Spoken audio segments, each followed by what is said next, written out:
Nicholas, final one we're gonna do this year, man. As far as the cuts, the transition to this, to that.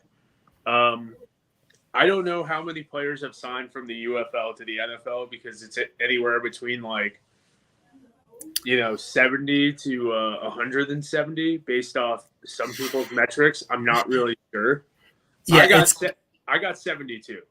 Yeah, that's so it's a choose your own adventure, right? Yeah. Where the base number is 72. 72 that are kind of like undeniable signings. They finished the season on UFL rosters. Those are signings.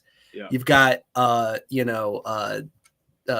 Ahmed, the kicker from Birmingham, and you've got Lanters, the receiver from San Antonio, that were cut midseason. If you count them, that's 74. And then if you're the UFL and you want to inflate that number, you can count the signings like Josh Pryor or Marcus Haynes, the guys that have never stepped foot on a field for the UFL ever, but were signed and will probably be in the league next year. That's, I think, how they got to like 77 or whatever number they're saying is the correct number, which isn't, So yeah, it's 72. The number is 72 for me, at least. Yeah, I'm pretty good. I think I would have counted them odd if they had less guys make it, which it started out slow. I think, but now that and I like the Ramiz Ahmad signing. Obviously, he's been released for Edwardsville, Illinois kicker Riley Patterson, who, fun fact, is a cousin of the Epinosa brothers. So he just got cut too. They just traded for I think Cade York from Cleveland. You're right. So they're already two kickers. Three if you go off. If you go off what's his name, you got they had McManus, right, at one point. Oh yeah, they've really struggled here. Yeah, they don't know what they're doing, but 72 guys, NFL opportunities. We're doing pretty well as far as cuts so far. Granted, final cuts come on the 27th, but Rex Sonahara and what's his name, and Jacob Sailors recycled back in. Obviously, Keandre Thomas. Thomas was also recycled back in, and then is it Marcus Sims is on the IR? Is that who's? Yes. Yeah, he's still holding strong, getting those stipend checks, getting paid. So we're all about, here at Analyze and Educate, we're all about personal finance as well. So pump that this guy's still adding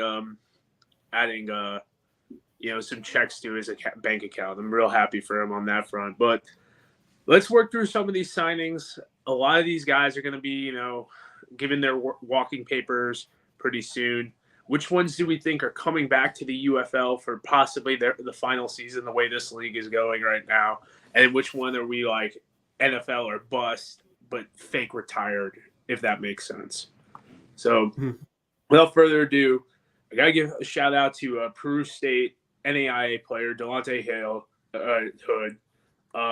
Guy's grinded, going to Arizona. Don't think he makes the roster, but one of those midseason practice squad guys, in my opinion.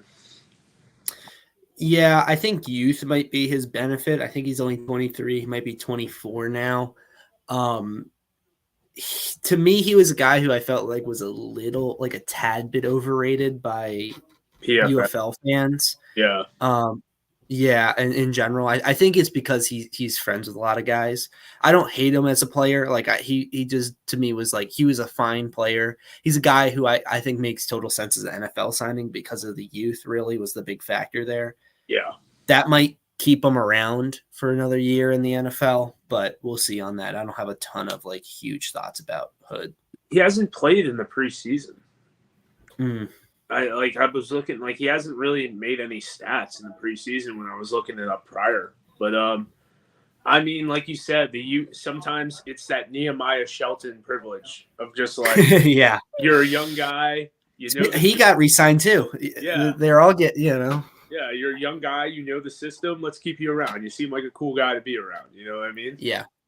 So going down, two-time UFL, USFL champion, Matt Casey. I liked him because of his versatility. This is a guy, I think, if it starts getting skinny in LA, that they could keep around. But, maybe not the best player skill-wise. but if I'm not mistaken, they also kept Storm Norton around, who was pretty terrible for a couple years. Yeah, well, first off, full disclosure on this, because we ran into this already. I've not been able to really keep up with a ton of the preseason, so I don't like have like, oh, this is how well he's done. This is how many snaps he's played on that. I don't have all that. He's been Um, he's been on the back committed. of a lot of these games. Yeah, like you'd expect him to Yeah, be. yeah. I know the Rams have had a lot of injuries on the offensive line, so that might keep a guy like him. And there's another guy they signed that'll be later in this.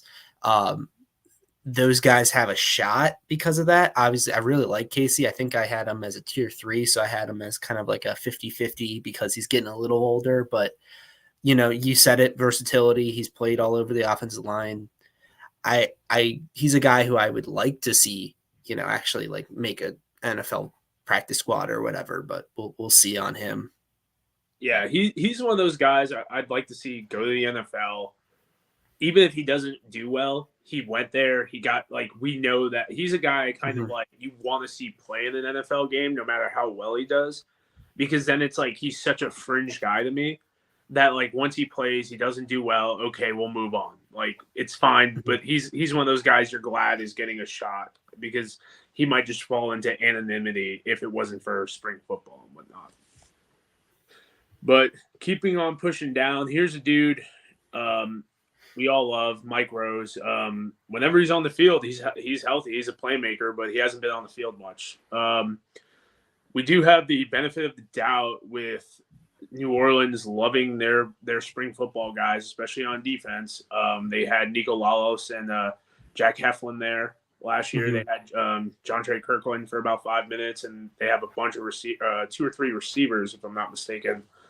With Samson Nakua and Kelvin Harmon are on the Saints right now. So this is Kevin Austin. Kelvin Harmon's on the Cowboys.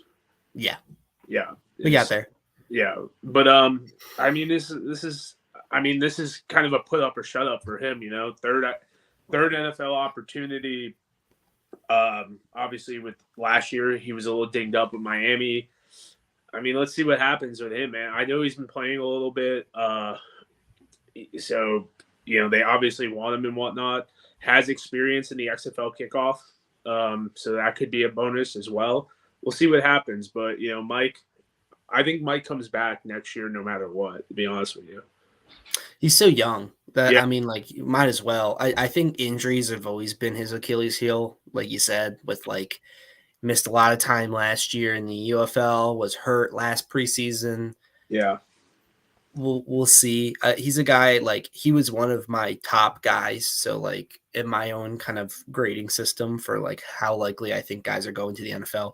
Tier 1, there was only 12 players I had in that tier. Mike Rose was one of those 12. So he's a guy I really like and really believe in. But we'll see, over the next couple days. I don't think he's going to be a 53-man roster guy, but I could totally see him making a practice squad.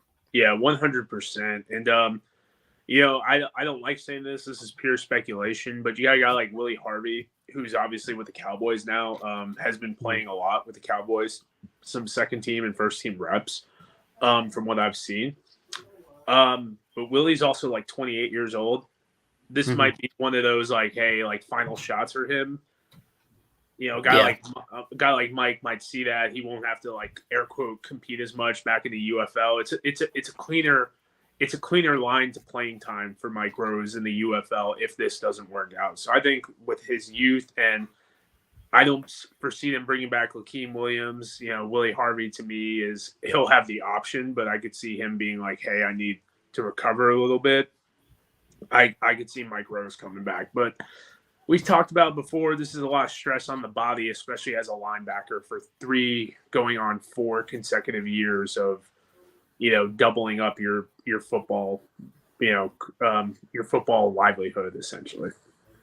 But moving on, this is the one, man. I got a good feeling. And the reason why is they did not play this man last week or yesterday or 2 days ago, whatever the day was. Beat out Max Dugan. Beat out Casey Bauman, 2 way younger guys, and then they don't play him. And a lot of people are freaking out, like, oh, why isn't he getting reps? I think he's proven what he is to LA. I think the question mark in that quarterback room is obviously Easton Stick. They brought him back on a 1-year deal. Do I think Luis Perez is QB2 active 53? No, I think it really is coming down to, are we getting rid of Easton Stick, and then do we bring back like a Mike White or bring in a Mike White? Yeah, I think he's a practice squad guy. I'm really happy because I kind of thought the door was shut on Perez. Like I didn't envision this ever really happening. I thought maybe he'd get signed, but it would be kind of the thing like with a couple years ago with the Rams, where he signed an NFL contract but never really was given a shot. We'll see. Like obviously, this is something that's as we get into like this is cut down. He'll be I think a lot of UFL fans should be like watching the Chargers like very closely. I think he's going to certainly be a late cut. So like you see like a good example is like Hakeem Butler got cut on Friday. I want to say maybe it was Saturday. Yeah. Him getting cut that early is a bad sign. It means they're done with him. If you're cutting a guy that early, who's not a vested vet, like Mike White, I could see a universe where they cut him early because he doesn't have to go through waivers. I don't believe. I'm not 100% on that, but I'm pretty sure he's a vested vet, and so you sneak him through and sign him at the end. Re-sign him as you put a guy on IR, or whatever, or you sign him to the practice squad. He's your QB3 going into the year. Perez isn't a vested vet. I think he's going to be a late cut, and we'll see. It really just depends more on teams outside of the Chargers, right? Is Tyler Huntley cut? Is DTR cut? There's a few other options. Those are the two that I keep hearing getting pushed around a lot. If someone like that gets cut and the Chargers can pounce on them, makes it a little bit tougher for Luis, but we'll see. Yeah, I mean, there's obviously the benefit of being with Harbaugh the last couple years, or not the last couple years, the last couple weeks. There's a lot of benefits that kind of that obviously give him a shot, but you have to think. I'm trying to pull it up real quick and I can't find it, but you have to think that with them kind of like giving Easton Stick more opportunity to hang himself, for lack of a better term, it seems that Stick is kind of the hot topic in that room versus Perez, who they're like, yeah, this is a guy we want to keep around. We just hope he never plays, type thing. And for a guy like Luis, like that might be good enough. I'm not 100% sure on that. Mm-hmm. But either way, the fact that he's made it this far, played in more games, he threw more passes this spring, this training camp than he has in the last training camps he's ever been in, like in total. All of them combined. Yeah. Yeah. Like he's been like, this is his best opportunity by far, for sure. Which is ironic, but not really. He's gotten better every year. This year he was great for Arlington, just no one else was, but is what it is. Don't want to touch too hard on this one. Zach Morton, kind of, young guy, class of 23, as I wrote, going to Green Bay. Green Bay picked up a couple guys this year. He's one of those guys that, because of his youth, if he ends up on a practice squad, it shouldn't surprise anyone. But at the same time, it's kind of like, we'll see what happens. Not too high, not too low.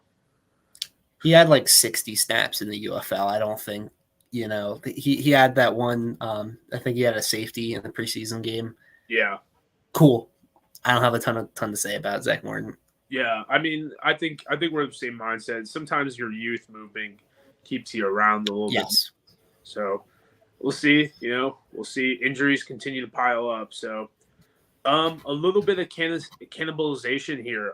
Alex Taylor, which not his real name, guy with some NFL experience, getting an opportunity over Alex Akinbulu, who spent the last 2 years with the Commanders, who came from the Stars. They like having these spring league tackles. If we go off like just their sample size and whatnot. They kept Jared Jones-Smith around last year for a whole year. Ikingbulu played a couple snaps for them, was active for a bunch of games in 22 and 23. Not going to shock me if he makes a practice squad, just based off their. Even though it's a new culture there, just wouldn't surprise me at this point. Yeah, that was what I was gonna bring to that. Was like, well, let's keep in mind that it's a new regime. So I think Alex Taylor has the best opportunity over a guy who would. I think did Ikingbulu get cut? I feel like so I they remember cut that. Ikingbulu and they brought in Alex Taylor. Oh, okay, that's what it was. Okay, yeah.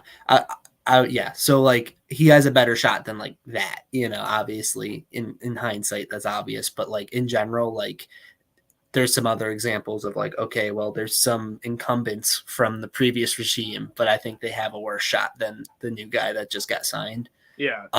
It's weird how but yeah, we'll see.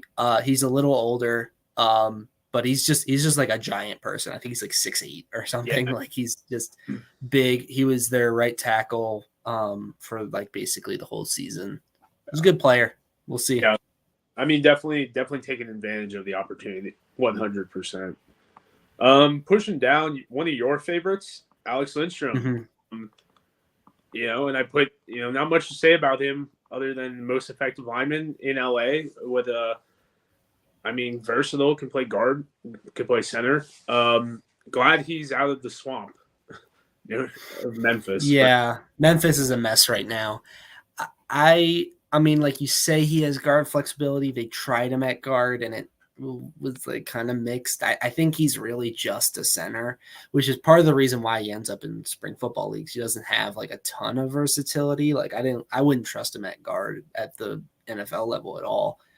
But he looked really good as a center, and he's really young. Obviously, his brother, Chris Lindstrom, is one of the best guards in the NFL, probably the best guard in the NFL at this point, as guys like Zach Martin age out of, that top spot. Same thing for like Quentin Nelson. I like him. I think certainly he was one of my favorites. I think it was Daywood was like my top guy from Memphis, and then Lindstrom was my second guy. Like those two really stood out to me as like these are NFL dudes, and both of them signed. Obviously, Daywood got hurt, but we'll see. I'm rooting for him. I think he's got the youth. I think he's got a good mix of things that like I could see him sticking. Again, same thing with Casey about there's openings in LA, but we'll see how that plays out. Yeah, and he's played in both games that he was active for. So I mean. Mm-hmm. They're putting him out there. They're giving him an opportunity, and in the end, that's all you can ask. Pushing on, Kirkland, went too far down. Kirkland, little late to the party, but like, I mean, I don't think he's played much. Is my thing. Like, yeah, I can double check that really quickly, but yeah, I mean, I kind of feel like he hasn't really played much. The big thing, obviously, he's not going to be. 12 snaps in the preseason. Yeah. I think that might be just the second game, like the most recent game probably wasn't accounted for. But yeah, it's tough because like he was one of my favorite just players, period. Again, another tier 1 guy, one of those top 12 guys, just signed really late. We'll see. Obviously, he has kind of some benefit of the doubt because he was able to stick on the Saints all of last year. He's a guy to me that's obviously an NFL dude, but will that end up coming to fruition? We'll see. Obviously the 49ers have some more pressing issues at wide receiver at the moment. So, we'll see how that all shakes out. Could a Ayuk trade open up a door for Kirkland? Everyone moves up and Kirkland suddenly becomes a practice squad guy, maybe, but and Pierce, I'm not counting on that. He's hurt too. So it's like, I don't know. It's just to me like I thought we'd see more of him, but obviously we did not. So it just is what it is. This one I like a lot. I think he's he'll be on the roster. And then I don't know if it's practice squad, but has played pretty well. And it's funny, I've been seeing him a lot on other pages like D-line coaching pages of like how to split a double team. I've been seeing him nonstop on that. So obviously his brother was with the Stallions last year, worked his way into the defensive line rotation, probably has a chance to be on the 53 with Houston this year. But I mean, dude, like this is a guy who's once again a good Zach Potter draft signing, and might be a one and done. This is a fringe NFL guy to be with. So I mean, he's looked pretty good on splitting double teams, and just I saw him because the game was on Amazon the other day, and I mean, I saw him a decent amount, and he looked pretty good in my opinion. Yeah, I think you're probably right. I think he's probably more of a practice squad guy than like a 53-man roster player. But in general, I agree with your assessment that like to me, this reads as like a guy who's probably done with spring football. I say that obviously, like, I thought John Trey Kirkland was done with spring football last year and then he comes back. So it's never quite as clean as you think it'll be. But I really like Carlos Davis. I think he's a guy who can definitely stick around in the NFL, similar to Khalil, where like they're just like they were just raw athletes and they really like stood out in spring football. So yeah. Breland Speaks. I don't think this is his last hurrah. I think he's having too much fun being a guy in the spring. I think he has to have a bad season to in the spring to call it quits, in my opinion. So whatever happens with him in Jacksonville, I think he still comes back to Michigan. I think he's having too much fun. Yeah, you'll see. Issue is you're going to be 30. That's tough. I'm kind of like, I'm not like shocked because Breland Speaks was very good last year, but it's a little bit like, wow, he still got an opportunity, kind of like Pitta Tamapuenu the year before, where it's like, wow, he was, he's like way beyond, I kind of the cutoff point for me is like when you get to 27, every year you add to your age, like it's like exponentially less likely that you're going to get an NFL opportunity. So the fact that you're like pushing 30 and still getting a shot with the Jags is awesome. I don't think it's going to probably stick, but because of that age, frankly, but we'll see on that. I'm not betting on him being back next year because of the age, but guys come back all the time. You get a Reuben Foster coming back for his year 30, age 30 season, whatever. But yeah, I'm kind of torn between it. I could totally see that happening. I could see it going either way, honestly. Yeah, he's had a decent preseason. He's only had 2 tackles, but he has a sack and a half. So, I mean, he's made the most of any time he's on the field, in my opinion. I mean, nothing too crazy, as far as with him, but we'll see what happens. It's just, I don't know. This 2-year player signed for the second consecutive year, cut, brought back. I mean, they probably like him there. That's all I can say about that. Yeah, I mean, I don't think he's gonna be the long snapper there, but I could see a universe where they see him as like, like they keep him around because like the fact that he was hurt and they cut him and then they brought him back is kind of unusual. Yeah.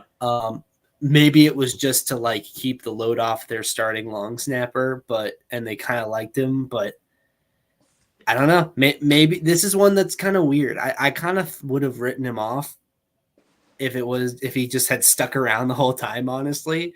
But the fact that they cut him and brought him back, I'm kind of like, what are they thinking about this? Like the fact that they are taking up a 90-man roster spot for this injured long snapper. It's like, do they really like this guy? So we'll see.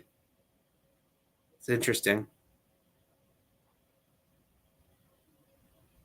Ooh, I can't hear you, Pat.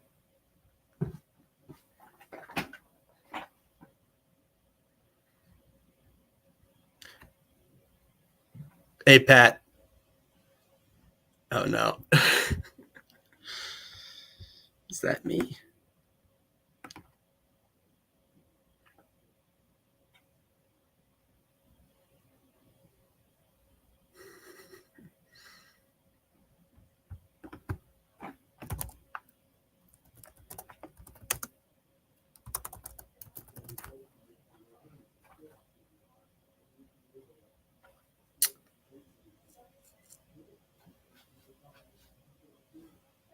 Technical.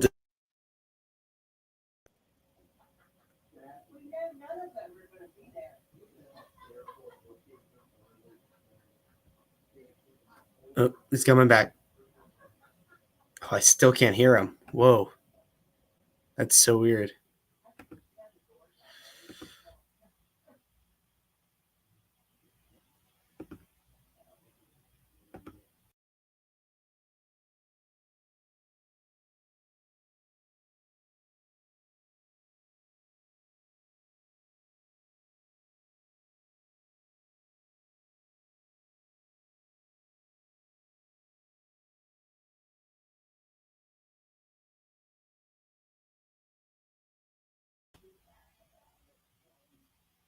I still can't hear you.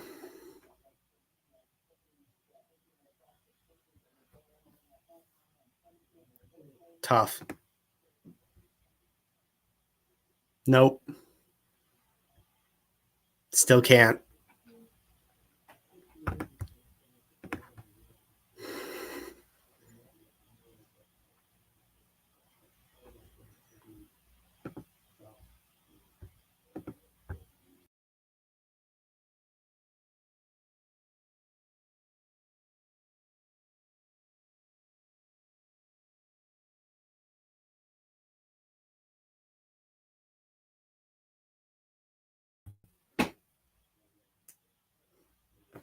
Still can't hear you, man. I don't know what's going on. That's brutal. I'll try to fill some air here with Jonathan Garvin.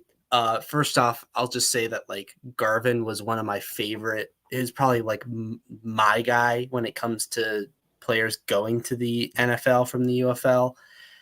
He was probably one of the most underrated players in the UFL in 2024. Was kind of surprised it took so long for him to get an opportunity. He had some workouts with Dallas and some other teams, but I was really happy to see him signed to San Francisco.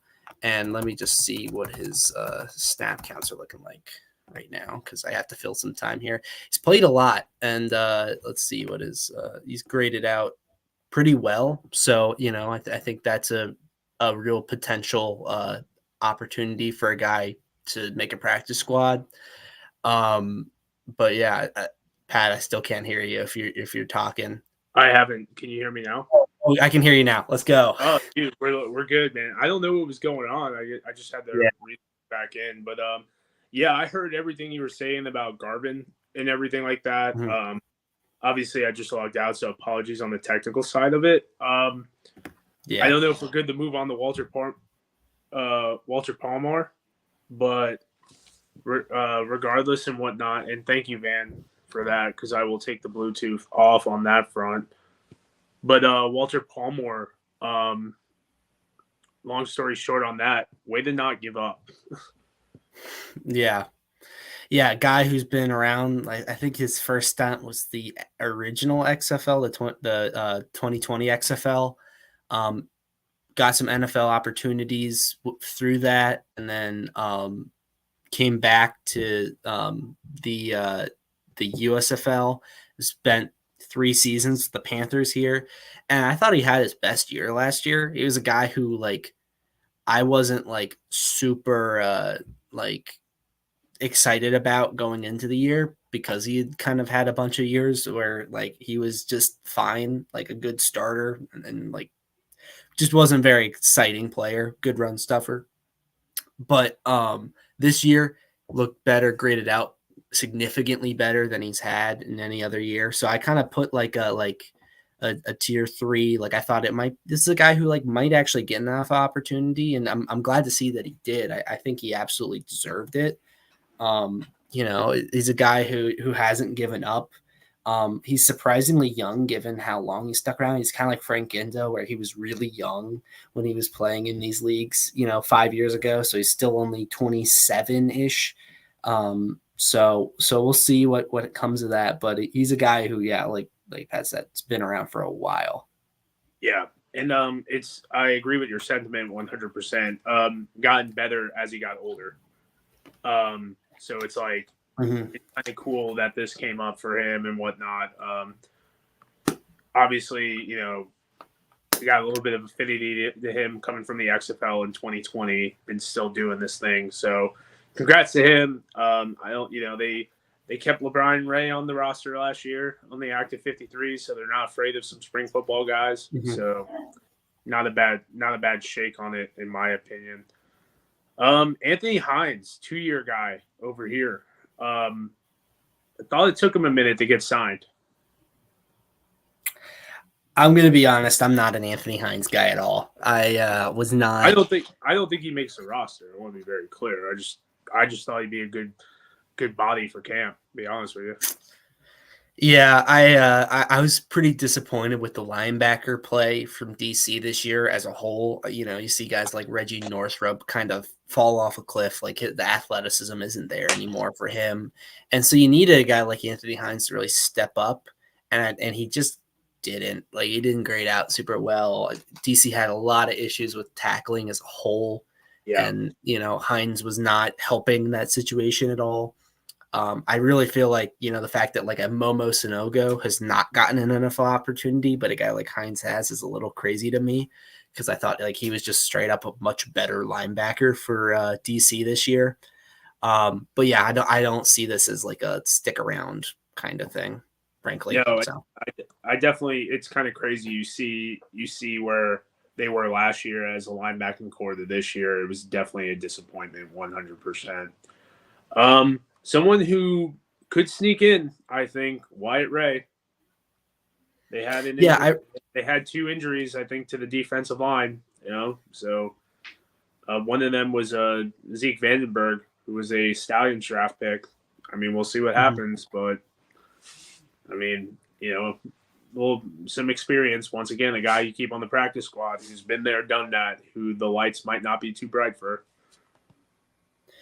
Yeah, I really liked Wyatt Ray in the UFL. I felt like San Antonio, like they didn't have like one true standout edge rusher, but they had like 4 guys who were all really good. You had him, Delonte Scott, Garrett Nelson. They just had a lot of dudes who I really liked.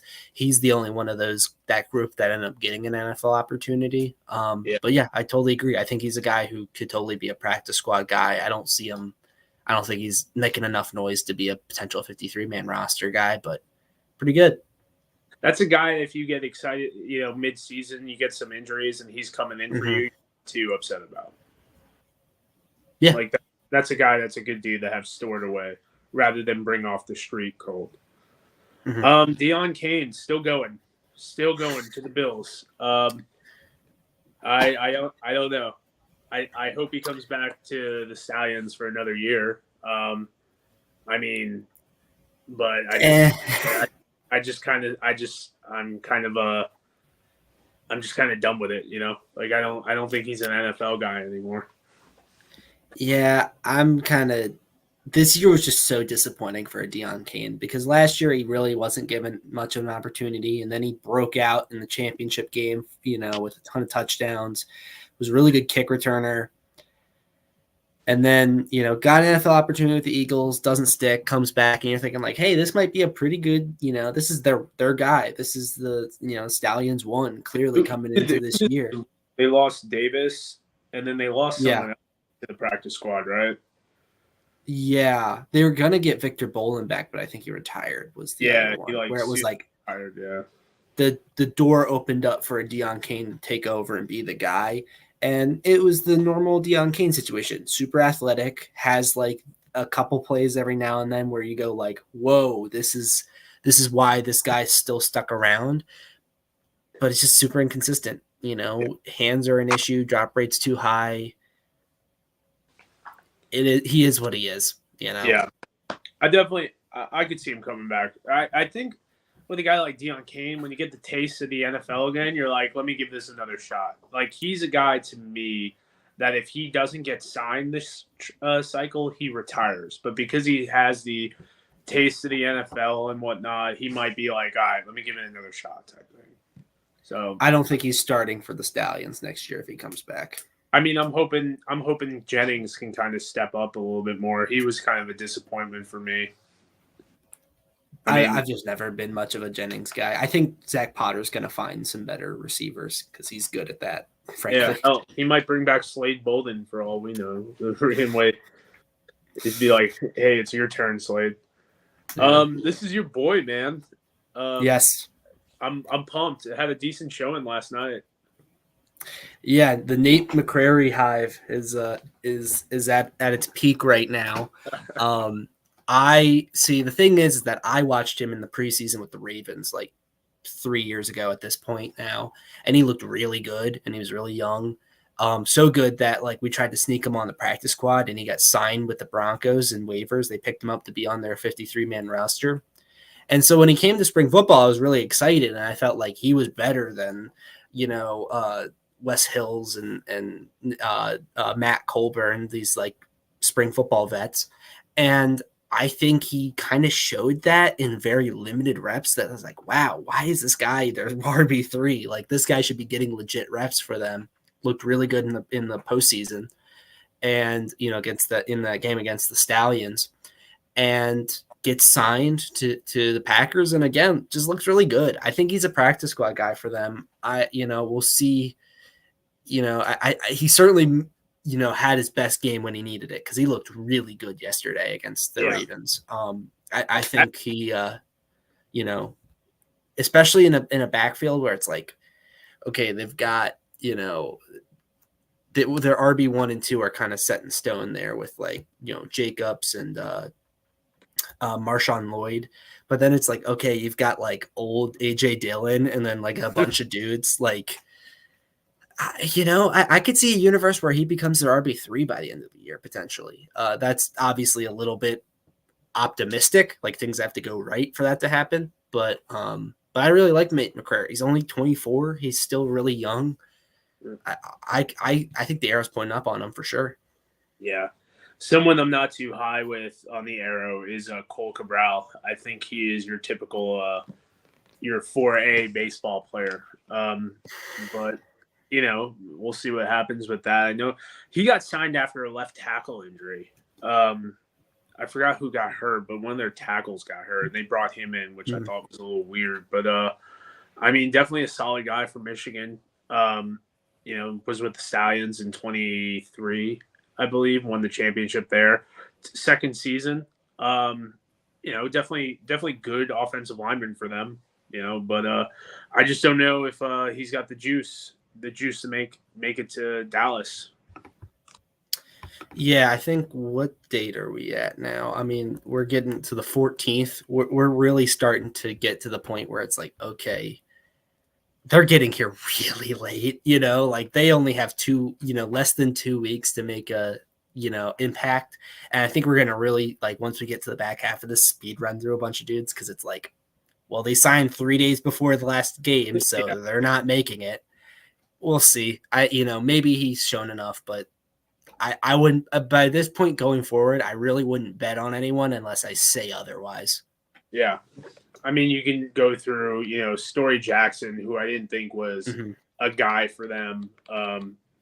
But he's going to the Falcons. So I think that changes my mentality because the Falcons love these spring football players. So it's like, if he's on the Jets, I'm like, no shot. But he's on the Falcons. I'm like, like anything's possible. Yeah. So, I mean, that team just eats up spring football guys. I mean, it's Micah Abbott. If we just want to touch on the Falcons real quick, you got Micah Abbott at the there. He's playing pretty well. Lucas Dennis, LaCale London in their defensive line rotation. Jared Jones-Smith is there. You're missing the big one is Chris Blair because he's about to make that 53-man roster. He definitely will, man. But shout out to Al Vance Robinson coaching that boy up, man. The DC defenders continue to just push these guys into NFL camps at the wide receiver position. So, I mean, dude, and I think Blair was active for them a couple games last year. I think he played on special teams. But good. If you're gonna go to the NFL, man, the Falcons aren't the bad spot for any of these spring football games. For sure. Trey Tarpley, another one. Oh yeah, he was a late signing. He's getting some reps. Justin Hall, too little, too late, in my opinion. But his counterpart, Lucky Jackson, looking like he's going to have another year in the league. Yeah, we'll see on that. I think Lucky Jackson definitely has made a decent push for a practice squad spot. I don't think he's probably a 53-man roster guy quite yet. Agreed.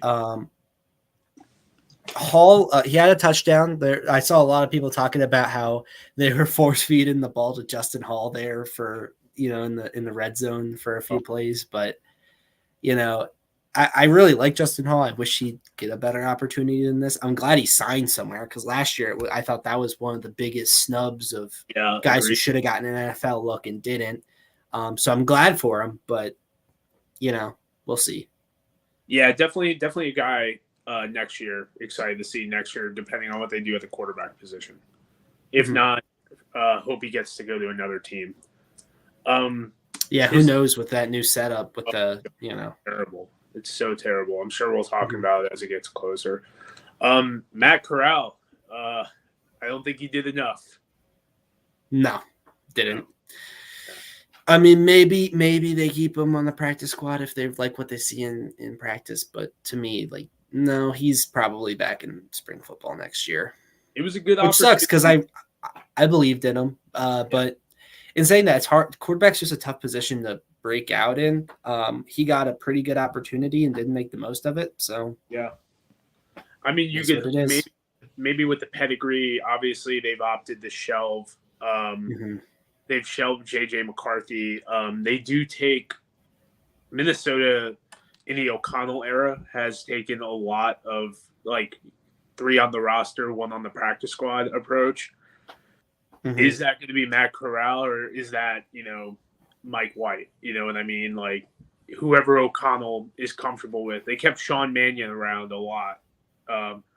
Who's the irony if it's Adrian Martinez taking that spot over Matt Corral. I think Martinez stays around until Jordan Travis comes back. That's maybe on a practice squad, but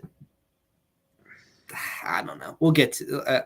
Is he on the list or did he? We talked about him last time. Yeah. Okay, yeah. For me, I'm I'd love if he could get a practice squad stuff. He's certainly not making the 53. No.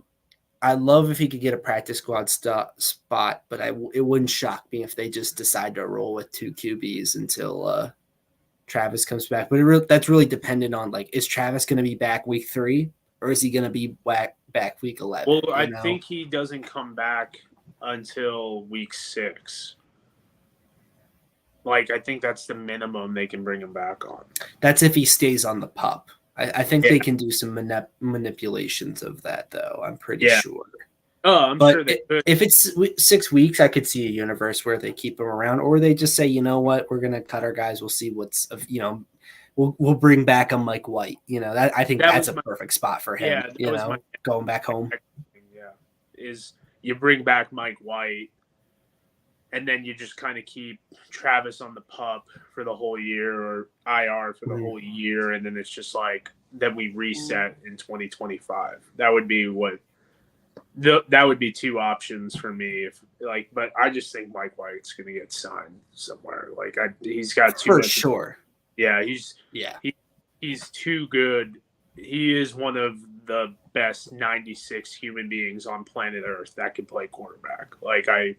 I'm not saying he's 96. I'm not saying he's top 32, but I'm saying he has proven his worth that he is employable by the NFL for sure. Yeah, absolutely. Mike P got 7 reps at center. Can't wait to see him back in St. Louis. I'm glad he got signed with that team, though. He's a guy who, as he's made that transition from an offensive lineman to defensive lineman, good to see that, the NFL's rewarded him. He's a guy who's gotten a ton of workouts, Yeah. So, good to see him. We'll see if he comes back. Yeah. I think maybe practice squad, but that's tough. I mean, you look at my example is the XFL last year because they had a bunch of dudes signed super late and none of them made it. So that's kind of why I'm going to be very pessimistic going forward. But yeah, maybe. Yeah. For me, it's just kind of it's just I think he has a come into Jesus thing next year. I gave it 3 years working as a center. Because what his benefit is because he's transitioning from D line, he's got that fresh, clean slate.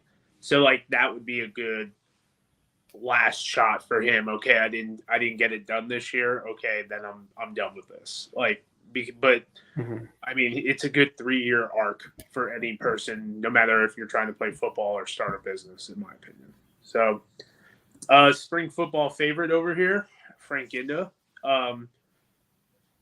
26, 27 now, still young. Yeah. I don't think he makes the roster, but I do think he comes back to Michigan next year. Yeah, I'd agree with that. Like all these guys, it's like, oh, there might be like a scenario where they make the practice squad, but obviously you're rooting for a guy like Frank Ginda, but yeah, well, he's also too late, probably. Yeah, it was too late, an injury. I mean, injured in the spring football season. Like you might want to see this guy like for him kind of finish it out with Michigan, and then kind of move on. Great for him continuing the grind and whatnot. Obviously, got NFL money last year on the practice squad with the Falcons. His first time actually being on the practice squad. So I mean, who knows? But you got to be in it to win it, and obviously he's doing enough to continue to warrant recognition and whatnot. Late signing, had a half sack yesterday. Just Lions, once again, a team that's pretty heavy on spring football guys. What are we thinking on that? This guy's, I think he was a former 4th round pick, bounced around the NFL a lot. So I think it was just like a nice, like, okay, this guy's going to know what to do at linebacker for our 3rd preseason game. And he'll help us get through when we don't have a ton of depth at that position. I don't see. He's not a guy I thought very highly of in the XFL in the UFL. Yeah, I don't know. We'll see. I'm kind of, yeah. This is going to get very negative very quickly, No, but yeah, I don't see it. Yeah, the only benefit I see with him is that it's kind of like what I was talking about with some of these other players. It's like you could stash a guy like that on the practice squad. Mid-season comes around, the injuries are mounting up. Okay, here's a guy who's actually played in a game. Like he's got 65 NFL games under his belt. You can kind of get by with him a game or two, and then like reevaluate on one of those short weeks where like Malcolm Rodriguez and Alex Anzalone are hurt. You're like, do we really want to put like undrafted rookie guy in there? Or do we want to put a guy who's actually like been hit in the face a couple times and won't like freak out, But that might be a different way of looking at it, but that's kind of how I view it. I'd just rather have someone I would rather have an older practice squad than a younger roster. Like that might not be the most popular thing, but that's the reality I feel. So, moving down, Chris Garrett, special teams player of the year. Whatchamacallit, D2 guy, Super Bowl champ, filling out the roster. Yeah, good for him. I thought he definitely deserved a look from the NFL. But again, just another, and it's tough because so many guys have signed in the last week and a half, which is awesome because, hey, look at this. The UFL beat every other modern spring football, Like you have to go back to the AAF to have one league with 8 teams have more signings. So that's awesome. But also the flip side of that is like there's just a lot of guys here. It's like, okay, well, they were kind of just they didn't get a full camp. So they're just not going to be given a great shot. Chris Garrett, I think, earned a great shot, but maybe they keep him around because of the special teams prowess, but that's about it. Yeah. Tizito, another guy kind of getting up there in age. Stays in the black, goes back to the black and yellow, but it's just too little too late, in my opinion. Yeah, good for him. Another guy that I was just like, yeah, why didn't this happen in July? a guy who absolutely deserved it, played, balled out in the championship game, and, probably could have argued him be the, MVP of that game. But yeah, that, it's just tough. Yeah. I think we're going to say that a lot. It's just tough. Yeah, really. Yeah, like this guy, just tough. And what's issue is like I don't know why Birmingham cut him. I think he was, like Birmingham had a lot of talent on the defensive line, so like that they're not butthurt about it, but he played really well this year for both Birmingham and San Antonio. Definitely was a guy that was like kind of a sleeper NFL guy for me. Because when a guy gets cut, you usually think like, oh, so he's not gonna be like an NFL guy, but he just played really well. So roster crunch be what it may, but we'll see what comes of him. But yeah, tough. If you talk to Luke Miller, that's a Birmingham Stallion signing. This is no comment. Dude. Yeah. This is so. We're gonna get very positive here for a minute. I like I've shown you, I'm usually very pessimistic about guys signing this late. Anthony Mark McFarland to Miami is such a perfect fit for his skill set that I think they might just be keeping around for the practice squad as well. He could still be a guy who was just there to fill out the roster for the final preseason game. But I really like that fit. Like he is a poor man's Devon A. Chan, or the guy from the Niners that I'm blanking on, Raheem Mostert. He is very much in that mold. And so if you like, and also frankly, they're very injury prone. These smaller running backs that are kind of, they're kind of like Ferraris, where like, like they aren't like Toyota Corollas where they're going to play 17 games a season. They're not going to be Derrick Henry. They're going to be, okay, well, they're going to miss 5 games here, 5 games there, whatever, right? They're going to, pull a hammy, whatever. So the injury concerns there. And honestly, the injury concerns fall to Anthony McFarland too. He couldn't stay healthy last year too.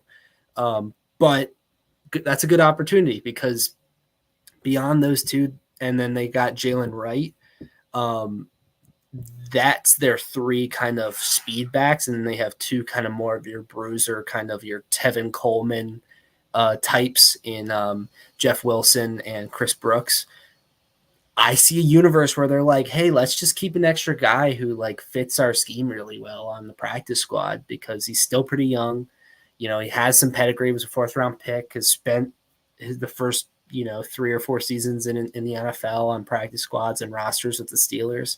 I think this is the one guy really in this late group. If I'm betting on anybody to actually stick around, it's Anthony McFarland. Yeah, definitely a guy that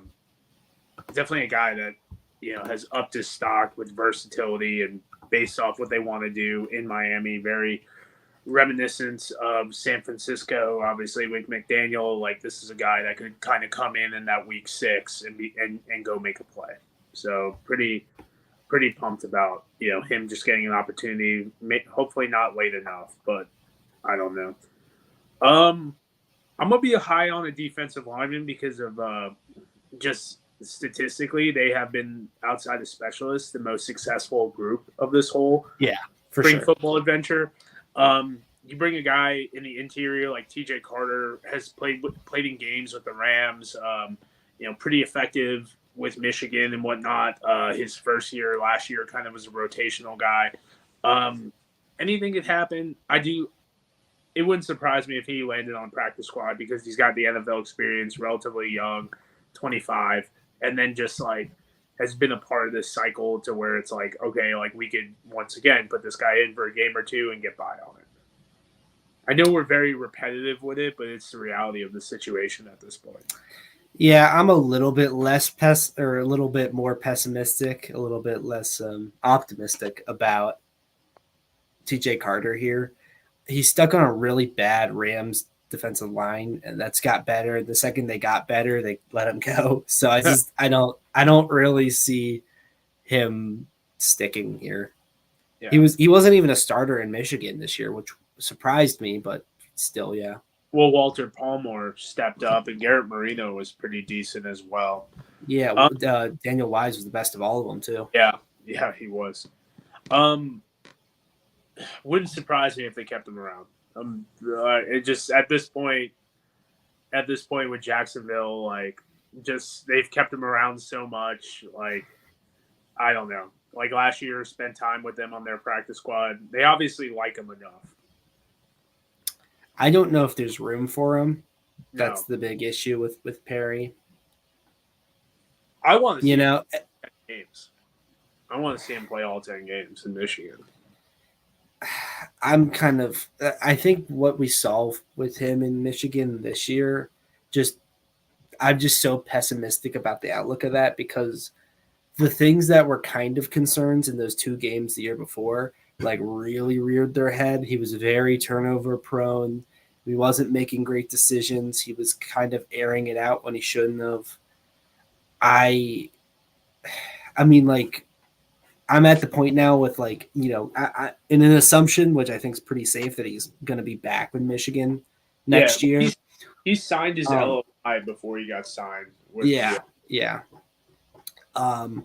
I'd hope that they have 2 other guys in that room that really push EJ Perry. You know, like, whether it's a Bryce Perkins and some other new face. You know, like, I don't think you can go into next year being like, oh yeah, EJ Perry is just going to be the guy again for sure. So you're out on Danny Etling? Yeah, I think Danny Etling might be out on Danny Etling. I mean, he's 30, so it's kind of like, all right, is he going to come back? I mean, maybe he comes back, but I feel like at that point it's like, this is supposed to be a developmental league. I get it if you're an AJ McCarron and you're just so much better than like, he's just like a borderline starting caliber quarterback in a league like this. And so why are you having him stick around, you know, in general?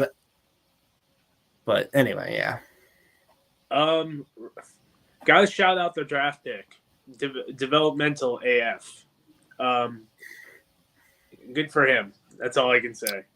Yeah, it's one of those that I'm just like, wow, okay, him, sure, cool. Did not make this Panthers team. He got cut at some point, was brought back because of injuries. Yeah. I guess the Raiders saw something they liked out of him. Maybe he's a local guy. I'm not certain on that, but he's an Oklahoma guy. Yeah, I don't get it then. Like, interesting. Good for him. Yeah, absolutely. I'm rooting for more guys to sign, obviously, but yeah. Sage Surratt is the one that's next. Too little, too late, in my opinion. For sure. I think we're in a different universe if we're talking about this on July 10th versus August 25th. I don't know. I get that, like, Memphis as a whole was really disappointing, but Sage Surratt specifically was pretty disappointing this year. He just wasn't much of anything. It felt like he was very especially after last year where it felt like in a lot of ways the Breakers offense ran through Sage Surratt. Yeah, at least for the first 5 games, yeah. He felt like a ghost out there, while guys like Dawood Davis and Jonathan Adams kind of overtook him. And Vinny Papale too. Like, he was like probably option 4 on that offense. That wasn't even very good. So yeah, I'm happy for him, but he seems like, in general, tight end's just such a tough position. It might be the hardest position to make it into the NFL from the UFL, because the guys who are really good, who are going to play in a UFL, are the guys who are really good athletes that can catch the ball, like they're receiving threats. And then you go to the NFL and it's like, okay, you need to be able to block and play special teams. And Sal Cannella and Jace Sternberg and these really good spring football tight ends, Sage Surratt, will throw them in that list too. They just don't do that. They're basically just receivers. So the NFL just they're just not interested in them. Yeah, and especially like the way Memphis had their team is they didn't make Surratt block. They made Wes Sexton block, and they made JJ Wilson block, and Yeah, it's like he didn't have the he opportunity was like a slot receiver. yeah. Yeah, they didn't give him the opportunity to showcase that skill set. I mean, still kind of young. I see him coming back for another year, depending on what Memphis does. I mean, we'll see how things shake up as far as with these other tight end rooms. I mean, wouldn't surprise me if Birmingham brought him back, if Jared Thomas doesn't come back, like maybe run some more 12 personnel, like, dual tight end sets and, throw him the ball a little bit more. It really depends. I mean, I don't know. Potter will get some random guy from like Illinois State that will all be like, oh my God, this guy's amazing. So no, he'll sign a first round pick. He'll get OJ Howard or whatever. And yeah, yeah, that's actually more realistic. Cruise through this one. UDFA midseason signing. Still young, still in the signing cycle. I don't. UFL benefits from the number on this one. On that one, we really touched more on that. Marvin Moody, good for him. Was a post dispersal draft signing. Played pretty well in the opportunities given. Special teams guy. I mean, anytime you have the special teams, charter on there, it validates you a little bit more, in my opinion. Yeah, he was one of the guys I'm like, wow. He wasn't a guy I was rated super highly, but I'm like, good for him. Finally getting a look from an NFL team. That's cool. I really root for those guys like a Cole Liavo or Liam Fornadell, who's never really gotten a look from an NFL team before. He's one of them. Yeah, so definitely a guy who might put himself into the signing cycle for next year as well, just if he had a good camp and whatnot. This is a nice one. Guy been kind of grinding. Was an XFL guy in 23, got cut. Went to New Orleans, put together a really good 23. This year, not so great. Finds himself in a camp for the last couple weeks. Yeah, I think statistically he was worse, but like his play was about the same. Like he just didn't get as many sacks this year. But yeah, Chad's been one of those guys that I just haven't. It's been shocking to me he hasn't signed before this point. He's a guy who I thought last year was a slam dunk NFL guy. This year, I was obviously because he didn't get much of an NFL opportunity. I kind of stepped back a little bit from it, but he gets one. That's really cool. It was a couple days before the final preseason game, so I don't know if he even really played that many snaps, but yeah, I didn't see. It certainly didn't stand out to me watching that game, but great for him. Yep, 100%. Be a good Michigan Panther next year because remember that Houston cut him. Yeah, which that's something we'll probably talk about. Staying home. Whatchamacallit?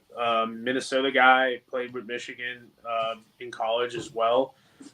Spent time with New Orleans, and then in 2023 as the UDFA, and then pretty solid offensive guard in my opinion. I think just too little, too late. Yeah, for sure. He was kind of in a rotation there at guard for San Antonio. Didn't super stand out to me in any way. He's younger, so he got some I didn't completely write him off, but good for him. Yeah. That's really he's not making a practice squad at this point. Yeah. These guys are like, no, it's not happening. Yeah. So this is kind of my numbers. Michigan leading the way with their official that doesn't count dad. 16 is the number that I have decided over the last couple of years has been the high water mark. I know Birmingham, I think, hit it last year. St. Louis hit it last year. And then obviously Michigan hitting it this year. So is that pretty sound for you so far? Yeah, I think I don't have it on me, but I believe last year it was 17 for Birmingham last year, which was a super outlier because only 42 USFL players signed total. So that was kind of, ridiculous. It felt like every other player that was signing was a stallion.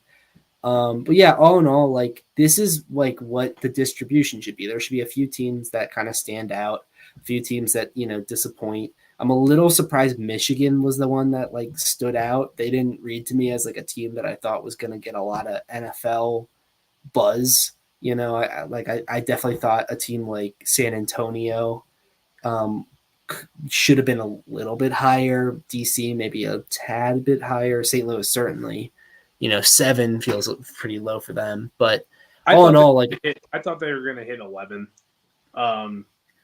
Like looking back on it, I look at Andre Schmidt was a guy I thought would get signed at some point. For sure. I kind of envisioned McCarron doing his like mid-season cameo for a team when he felt like he felt playing. Darius Shepard was a guy I thought was going to get signed because of the kickoff success he's had. And then, you throw in like a random guy that we're not thinking about that would have got us to 11. DC, Chris Rowland not getting signed. That was a little disappointing. I thought Teamu would get a cameo just because it seems like it's our annual Jordan Teamu cameo. Garbers for San Antonio was really the one for me that I thought would get signed, but I kind of backtrack on that after the championship game. I think Garbers should have kind of played, or what he should have did was not play and kind of go out on the high end at all. I'll kind of go through some of because I have like a hard list here. Andre Schmidt and John Lovett were the 2 tier 1s. So 10 of my 12 tier 1s signed. Those 2 got multiple workouts, but those were the 2 that did not end up signing a deal, at least yet. Lovett really shocks me. He had a great year. He's still really young. He's just came out of the NFL. He's with the Steelers last year. Maybe he just wasn't as impressive in workouts, but he was probably the biggest snub from this group, which there isn't many, frankly, because 72 beat my expectations. So, there's not that, realistically, most of the guys that I thought were going to sign ended up signing. I think Tyler Vaughn's was, when you get into tier 2s, that was probably the most egregious from that list because he didn't even get a workout. He had a really good year, really felt like he took a huge step from 2023 to 2024. Did not, equate NFL looks. Markel Roby was a big miss from me, and Kendrick Whitehead too. Those 2 safeties. In general, the safety position was just there was literally one guy. It was AJ Thomas. Everyone else didn't get an NFL opportunity. So, it's tough to be mad about that when it's like, oh yeah, your top guy signed and then no one else did. But, in general, safety was just a position that I thought was going to be a little bit more, or getting a little bit more opportunities. But yeah, so all in all, I'm very happy with, first off, my personal predictions, but also just the amount, they getting to 72 is huge, and it'll probably end up eking over that 75 mark because usually there's a couple in season guys. There's, you'll get them. Last year I think we had Martavis Bryant and Brad Wing and AJ McCarron and Trey Tarpley and Brandon Wright, Devin Ross. There's always a couple guys who sign midseason, so that number's not going to stay at 72. But I mean, I get people are upset that it's not 111 like last year, but this is a sick number. I think this is great for the future of the UFL.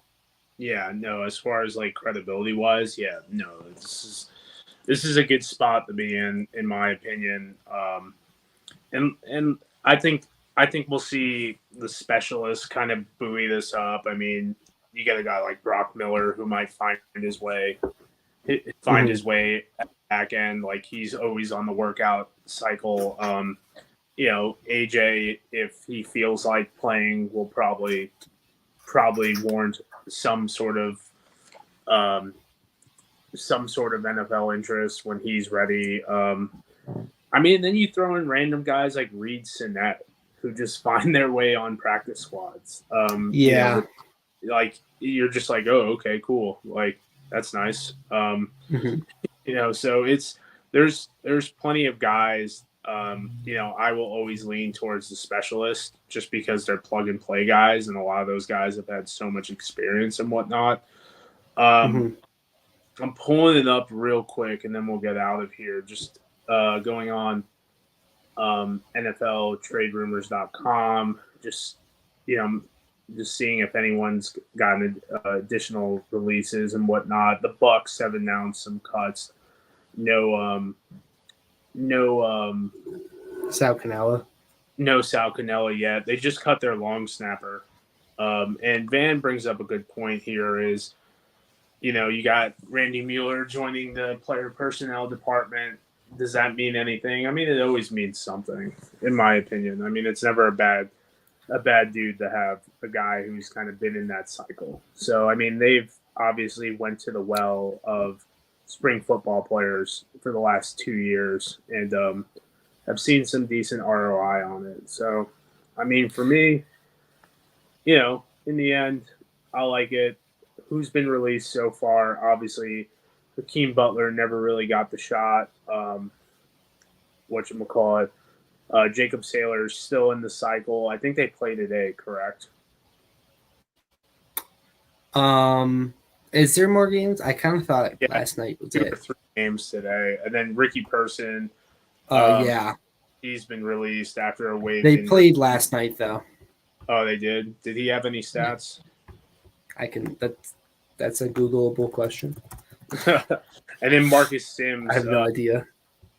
Getting stashed away on the IR right now. So nothing too crazy on that, man. Oh, we actually had a nice little stat line. 5 carries for 30 yards. Okay. That's not nothing. That warrants a conversation in the player personnel room. Yeah, maybe. That's a definite maybe. Yeah. But they love Dearness Johnson. They had him there for a while. Former Apollo's great, so we'll see what happens on that. Overall, though, we'll probably do something as the cuts come out. I know I talked with Greg Parks about it as well, so both of us will have another video out like that. Overall, extremely satisfied with the signing cycle. Validation for the UFL, 100%. I just hope this league stays around another year or two to keep giving these players opportunity. Over under on how many guys make the active roster for this signing cycle, not the last couple of years.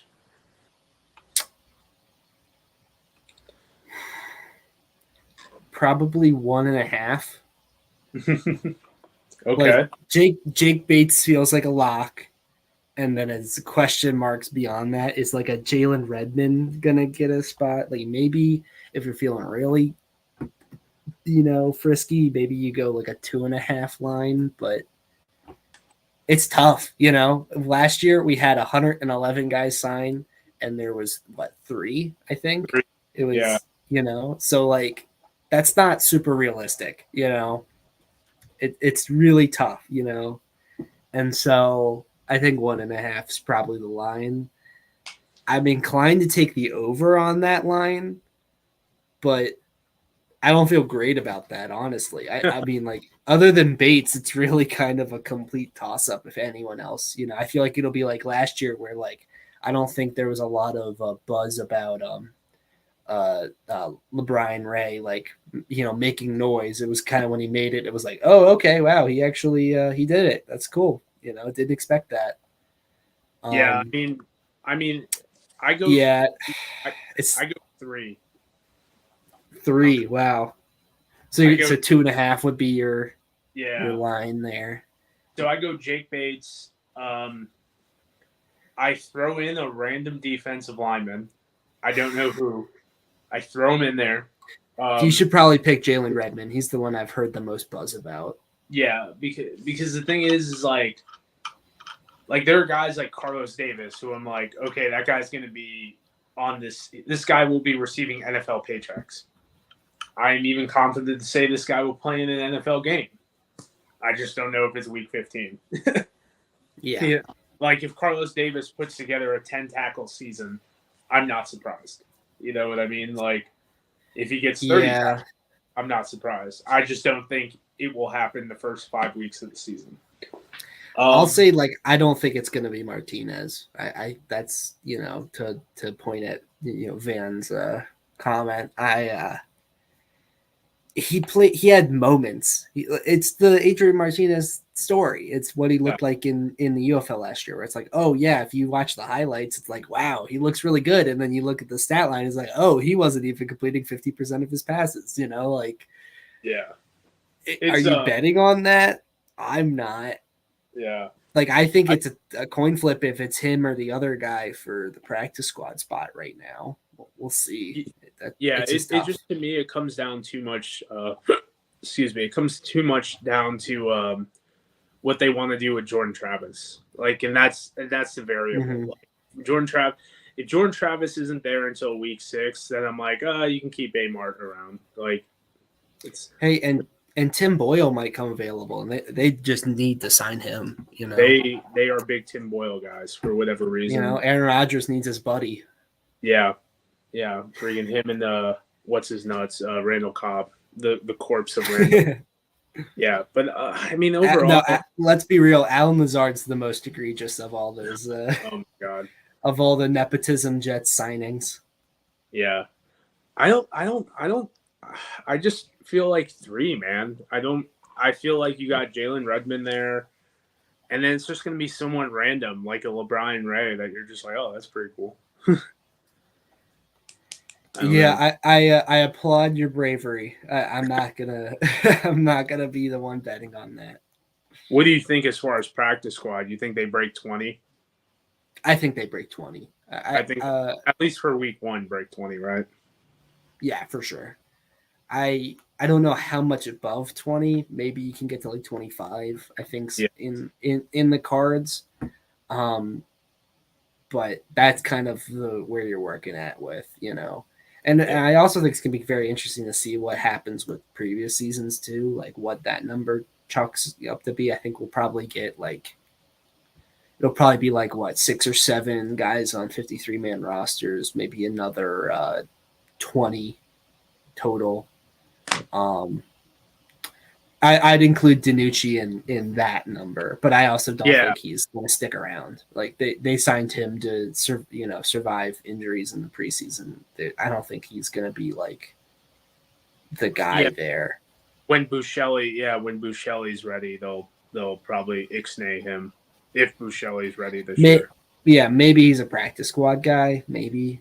But I think he's a practice squad guy. I mean, he played decently well, and he's better than Anthony Brown, and he don't really have a connection to anyone there, so we can't even say that that point. But I think DiNucci's around for a couple weeks. That's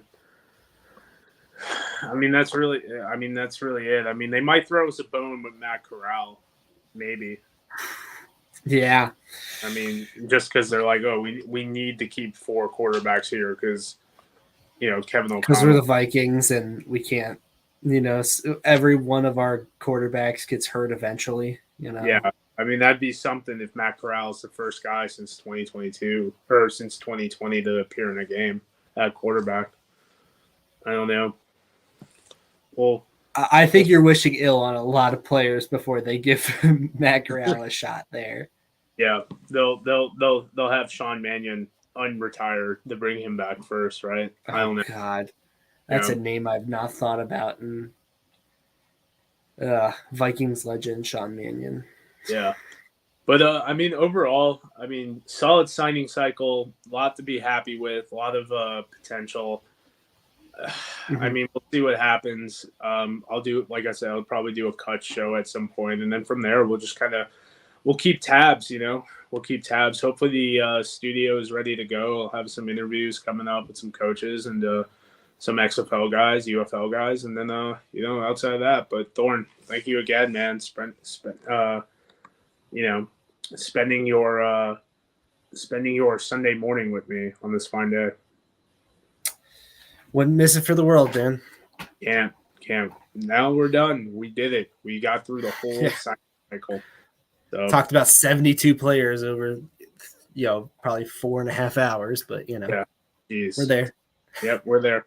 But guys, appreciate you rapping with us. If you're new here, like, share, subscribe, all that goofy stuff, and then we'll see you on the flip side later.